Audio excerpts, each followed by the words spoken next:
In today's video, I'm going to teach you how to set up Supabase Authentication in Flutterflow. By the end, you'll have your Flutterflow app connected to Supabase so you can use secure built-in authentication with just a few clicks. Start in your Supabase dashboard and open the project you want to connect. Head into the project settings. Inside settings, find the API or Data API area. Here you'll see your project's REST URL, often labeled as the project URL. This is the base URL your app will use to talk to Supabase. Copy that URL and keep it handy for a moment. A quick tip, this is not secret, but it's still good practice to store it carefully so you can reuse it across environments without hunting for it later. Next, still in the API settings, switch to the API keys section. You'll see multiple keys. The one you want for client-side apps is the anon public key. In some interfaces, it may appear under a legacy label, but it's still the public anon key.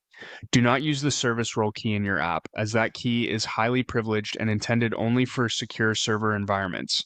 Copy the anon public key and keep it with your URL. Now move over to Flutterflow and open your project. On the left side panel, go into Settings.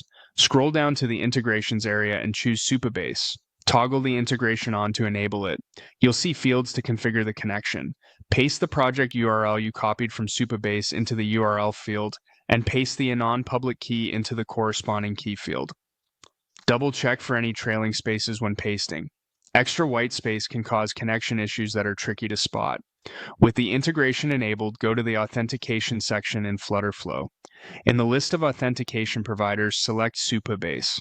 This tells Flutterflow to route sign up, sign in, and sign out actions through your Supabase project using the values you just configured.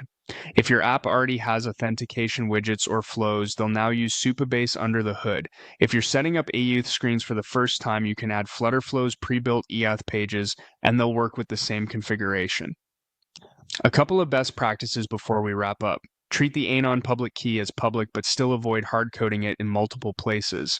Keep a single source of truth in your project settings. If you ever rotate keys in Supabase, remember to update the key in Flutterflow as well. And finally, keep the service role key out of your client app at all times. That's it. Your Flutterflow project is now connected to Supabase, and authentication is ready to go.